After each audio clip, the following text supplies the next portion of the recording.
for exterior alterations to the historic Gulfstream Hotel. Okay, this is where I have to recuse myself. And you'll need to, at this point, you'll need to take board disclosures in general. So, are there any board disclosures? Yes. I work for REG Architects, and REG Architects is a client of the applicant, and I believe the applicant has spoken with Rick Gonzalez, and I cannot vote on HRPB projects 15-001-00217 and they're in backwards order. Let me rephrase it.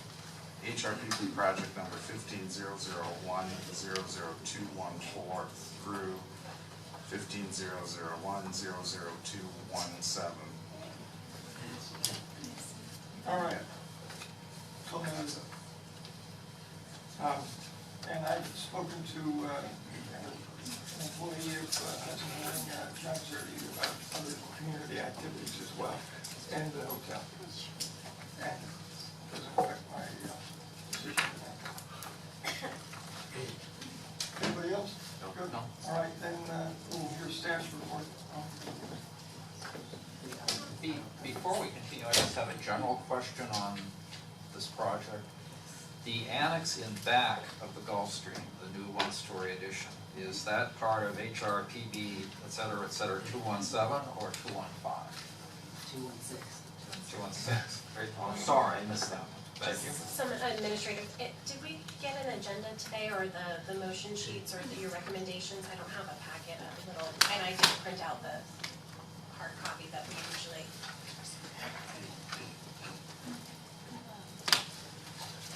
The staff report, just to clarify, the staff report is joined together for the exterior alterations and the rear addition, but they do have two separate case numbers and two separate motions would be required. All right, so staff, tell us about Just for the edification of the general public and the listening people on the web, we're going to do a little just PowerPoint to orient ourselves to where we are. As you all know, at your last meeting, you approved a major site plan for the project, which included the orientation of the new building, the addition, and the parking garage.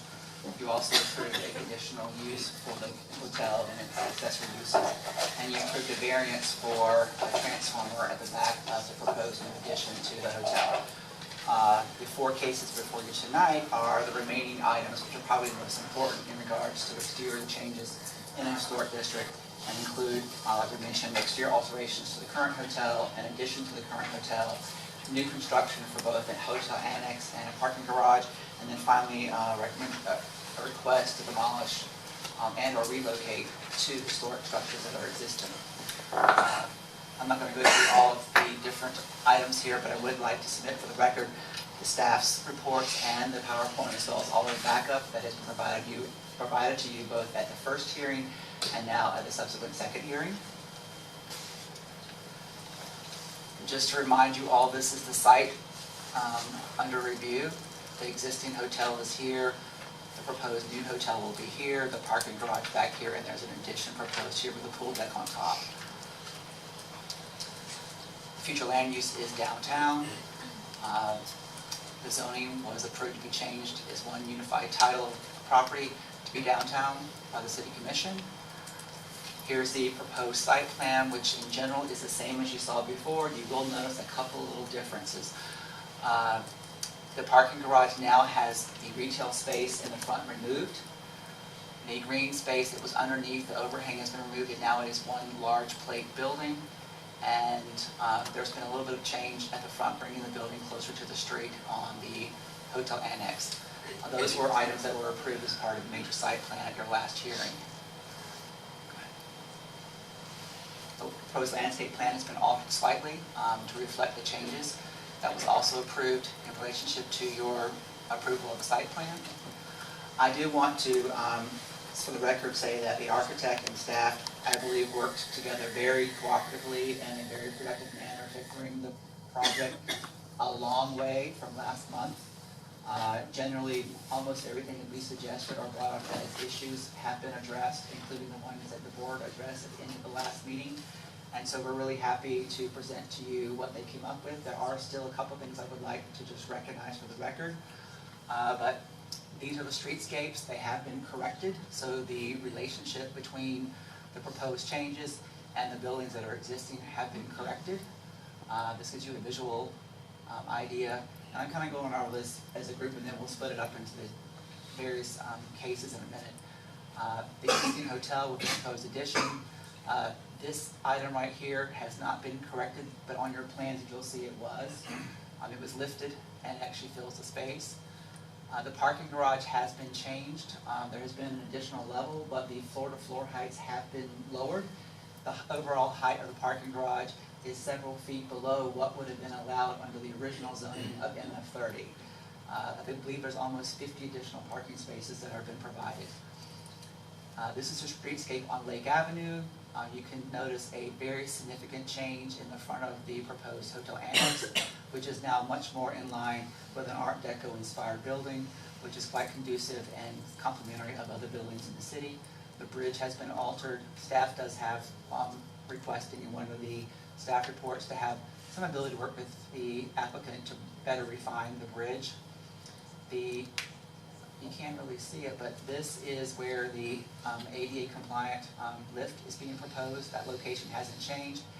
The detail of it isn't completely been worked out, but we are requesting as one of the conditions of approval to continue to work with staff to have this be as innocuous and complementary to the architecture as possible. The elevation on South Lakeside Drive has also come a long way. You'll notice that the building has now been pulled forward. The major bulk of the mass is still almost 50 feet from the street. And I want to remind you that in several different portions of our guidelines, land development regulations, and our major thoroughfare guidelines, they were all intended to have a two-story facade going down Lake Avenue. This building does not have that.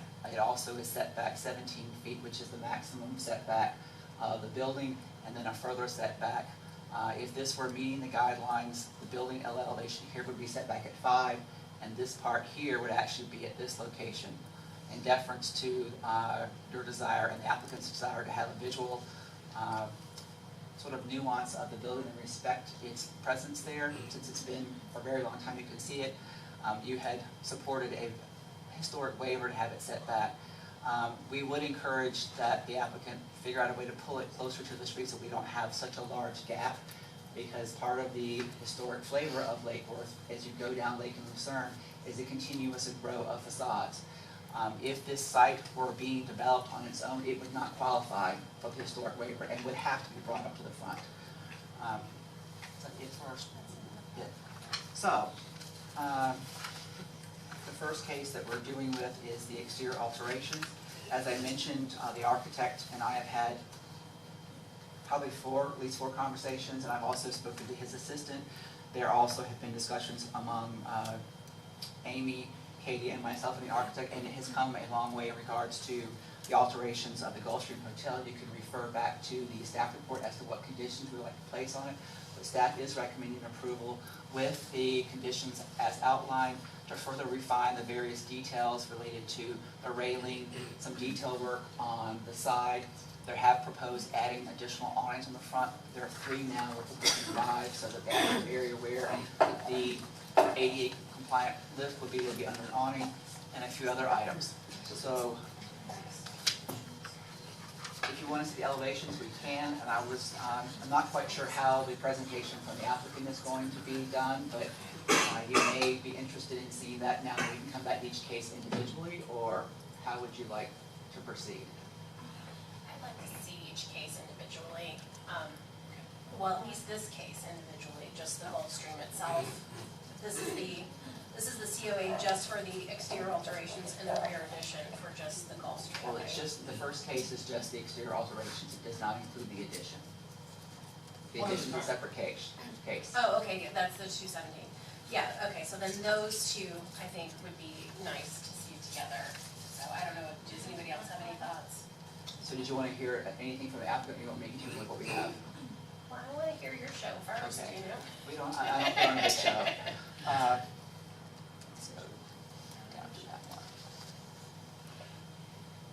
So these are drawings that show the existing conditions of the hotel.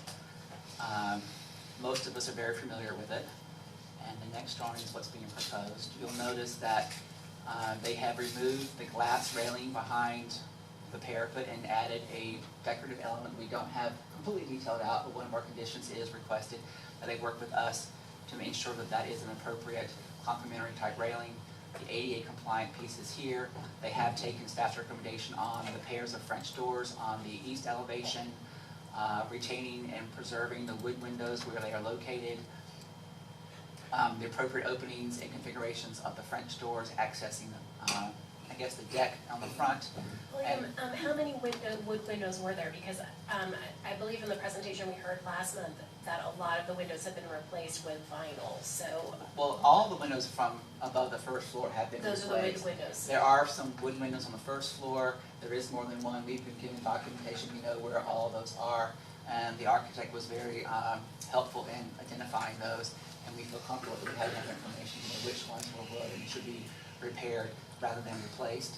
I guess the most changes will be actually on the east facade, where we have recommended and they have agreed to put French doors in all of these openings. So we now still have a symmetrical facade approach. There is and it's one of the conditions is that one of the rooms, or maybe two, have walls that end in glass on a window.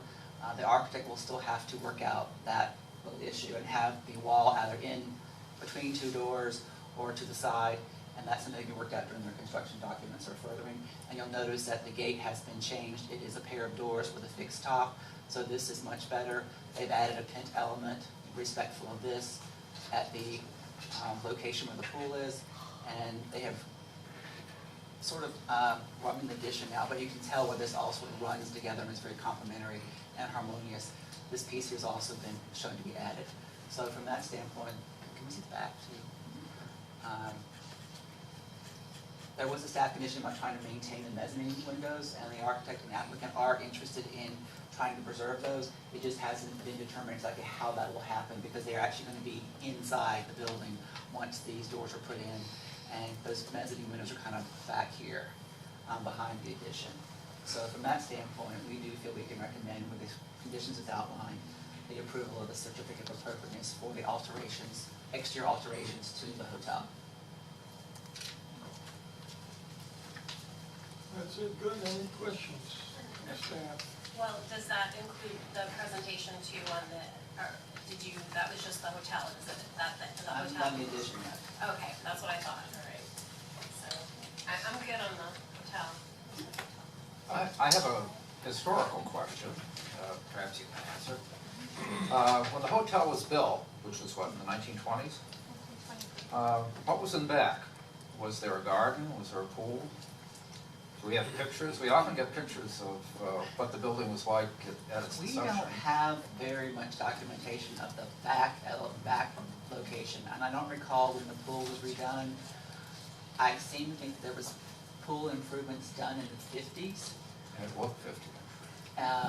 Most of the documentation we have show the view up and down Lake Avenue or from across the bridge, and you sort of see the corner of Gulf View and Lake Avenue.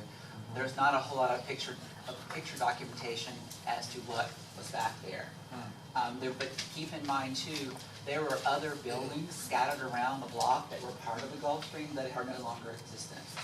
And so it's not completely, the bulk of it and the most important pieces we still have, but lots of pieces we don't have.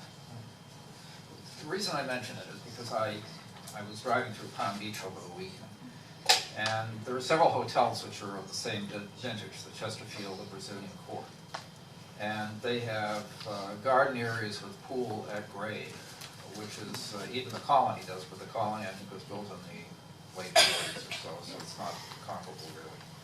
But the reason I mention it is because what they do provide, that sense of a landscaped open space, even though it doesn't have access by the public, is a nice feature.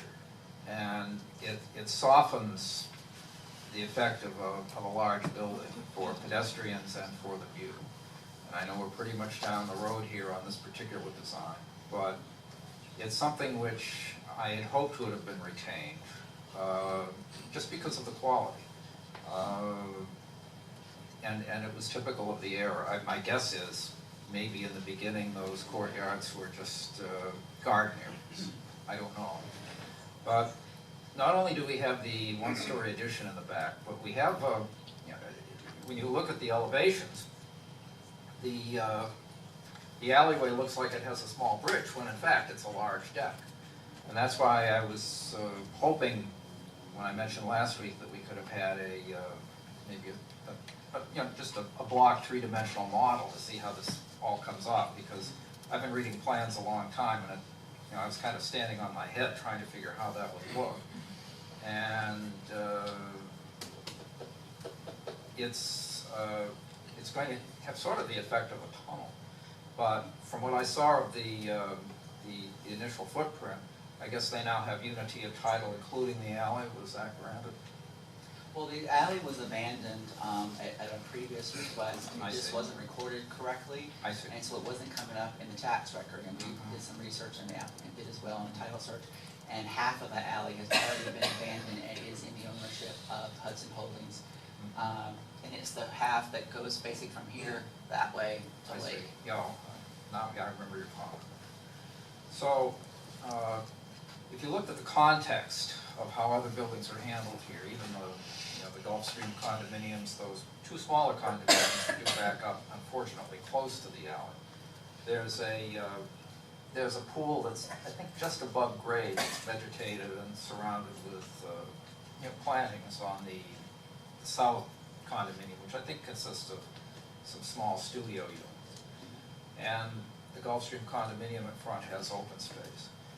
And it's just a quality which, as I was pondering this in the intervening time, is something which I wish we'd been able to incorporate more here, which is also somewhat absent on the annex side.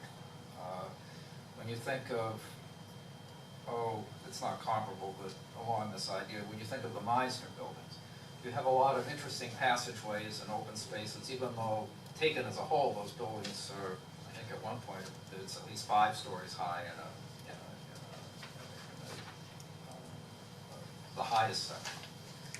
So I just throw that out as a thought, because we're a historic board, and I was trying to compare what this hotel in its era might have looked like with what I've seen for comparable hotels from that era in Palm Beach. And if the board has any thoughts on that, I'd be interested. Any other comments? I'm concerned about the dumpster being here. It certainly a jolt from what you were looking at, talking about. It's a no-win situation. If you increase the traffic to the dumpster in the alley, people aren't going to be pleased. Chairman, as the site plan has been approved, which has location dumpster where it is, Can we talk about exhaust out of the kitchen? I suppose so. Well, tell me about it. I Or don't know. we'll let the applicant talk about it with the exhaust.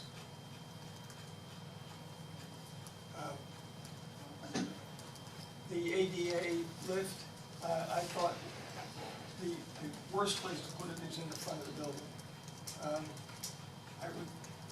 If the buildings are attached, why couldn't the ADA be on the South Lakeside side? It may have to be proximate to the ballet, because you can't Ballet is on the Lakeside as well. Well, keep in mind that as they permitted their site plan, the Gulfstream here will be renovated first and will likely open before South Lakeside even exists. And they will have to provide ADA access. It also has to be in reasonable proximity of the entrance of the building per the building code. And so having it around the corner. How many ADA rooms are going to be in the old building? Pardon me? How many ADA rooms are going to be in the old building? I don't remember what the ratio is going to be. It's approximately about 10%, which I think is, excuse me. Introduce myself, Tim Gravis, JRA Architects, private architect project. And I don't have the exact numbers, it's approximately 10% is what the minimum is. So so we'll have anywhere from about 8 to 10 units. Do you have a required maximum distance from the door to the lift? It's not necessarily a maximum required distance. Both ADA, American Disability Act, does require us to provide direct access to the front of any building from vehicular to the closest, most convenient space. Can it be on the west side of the porch? On the west side of the porch? There. Here's the problem. If we went back to the site plan, I think, Wade, if you actually go to the site plan, because of the location of both the drop-off, which would also include both the 88 drop-off passenger loading zone, which is directly in front of the building where the existing steps are, what that would cause is actually an inconvenience for those that are handicapped or physically disabled, have to go through an unusual path in order to get to that lift. And instead of providing something that is both in close proximity to the natural entrance and progression into the building, as well as being in the most convenient space. By placing it here, and in our diagram, we've got a little bit bigger floor plan, trying to also provide it in the most logical sense, where it doesn't disrupt the original architecture of that original front porch. You're saying that where it is now doesn't stand out? Correct. For what it's worth, Right. Roman, I had a project in Massachusetts. It was a library, and the functional entrance actually was in the back because it was near parking, and we had handicap spaces, and we even had a special bay with elevators and all sorts of things to provide access to the handicap. And the appropriate authorities came and said, you've got to have handicap access on the front of the building that faces the street. And we had to go back and undo the entrance. So the applicant makes a good point. Would you consider having it on the west side of the porch? Knowing the Massachusetts Commission on whatever they were, handicaps, they probably would have considered that too far away. Well, there's staff and then there's the architect. And they're not in agreement with where it should be. Where does staff think that it should be? Well, we had originally recommended that there be a lift incorporated in the middle so that our original tripart configuration would be maintained, and there's a balustrade that's actually over here, so, but at the last meeting, the board in approving the site plan seemed to be supportive of the ADA lift being here, and so we have been working with the architect to get this as complementary, looking like something like that as possible. That's one of the conditions, is to continue to refine this so it looks more like it was there versus just being imposed. And we're in total agreement with doing it. It is such a sensitive design issue that for the time, of looking at everything on the project, that we know that there's still some refinement that'll have to happen with that. And again, we have no argument of working on finalizing the design of that. I believe I was comfortable with it being over there because one of the things that we talked about during the site plan was that it would be in the very middle of the main door, and it's gonna be not great anywhere you put it, because when you come up, that's kind of like the main entry into the center door, so it's off to the side, or you can put it. Are you comfortable with the amount, if we're trying to make it symmetrical, the arch to the west? I mean- Staff approve that? I mean, if you put it in the center, then your main We're door. not talking about putting it in the center, we're talking about where it is now. I'm talking about this symmetry of the visual of the lift versus the visual of the west arch. This one. Yes. are we comfortable with letting the staff? The left side of the building doesn't look Yeah. exactly the same as the right side of the building. No, it does have a symmetry about that space, that there are the 4 bays here, the 4 bays here, and then 5 bays in the center. Well, what, can you maybe tell us about what you're planning to do, or some of the thoughts that you've had working with staff to maintain the symmetry, to make it seem similar even though it is a lift? Well, one of the things that we are talking about is William said, if you look here again, you've got the design of the actual balusters, stone balusters there with the solid base that is here, of changing the gate design here to actually have a more solid base, and then have a upper design that reflects the stone balusters. So trying to create that solid void that matches what is going on the west side of this over here. Is that's going to be a custom made? Yes. Okay, so Yes, it might- everything that we're gonna end up having to do, with the exception of the lift itself, would be custom made. So the base might also be in a contrasting lighter color possibly? What we're trying to do is have it blend as much as possible.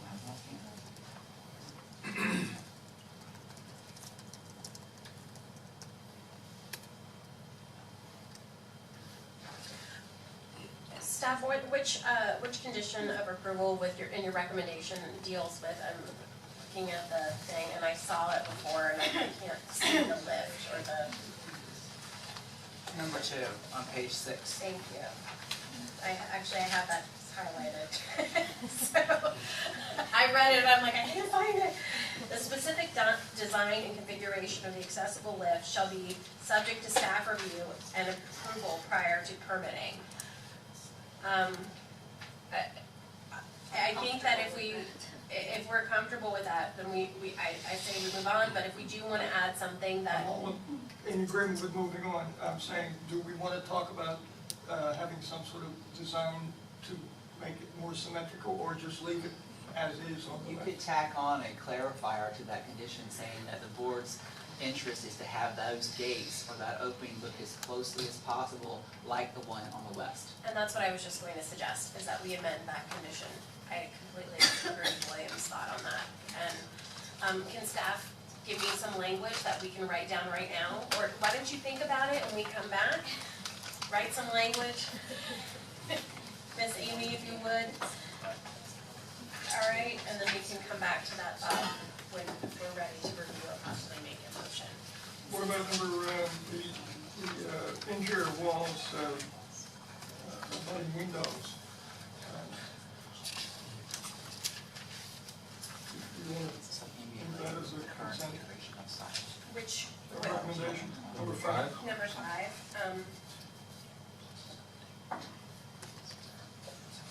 Well, whatever they do to rectify that issue, it's going